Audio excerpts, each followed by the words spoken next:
We have agreed a set of principles and guidelines on a Syrian-led transition that any political settlement should deliver to the people of Syria.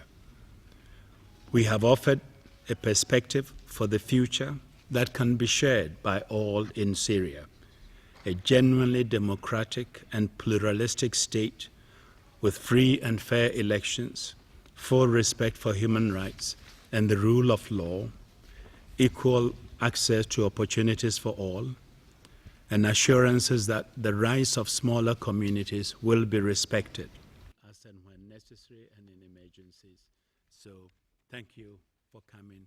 The key steps in any transition include the establishment of a transitional governing body which can establish a neutral environment in which the transition can take place. That means the transitional governing body would exercise full executive powers. The transitional governing body could include members of the present government and the opposition, and other groups should be formed on a basis of a mutual consent. The action group has pledged action, and they are sending a message of determination and hope. But today's words must not become tomorrow's disappointments. The hard work starts now. We must work together to implement what has been agreed.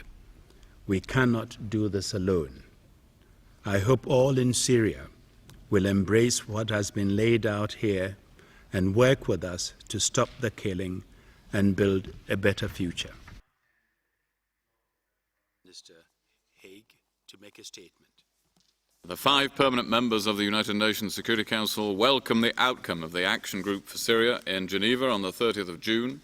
They commend the leadership of the Joint Special Envoy, Mr. Kofi Annan, and reiterate their commitment to supporting the Joint Special Envoy and full implementation of his 6-point plan and Security Council resolutions 2042 and 2043. The document makes it clear that we have provided guidelines and principles to assist the Syrian parties as they move ahead with the transition and establish a transition government and go through the changes that will be required. I think the government will have to be formed through discussion, negotiations, and by mutual consent.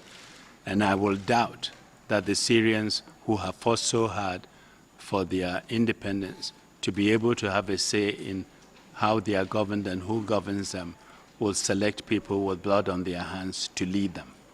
This meeting began under the shadow. As I've always maintained, is when the international community speaks with one voice, that voice becomes powerful and has an impact.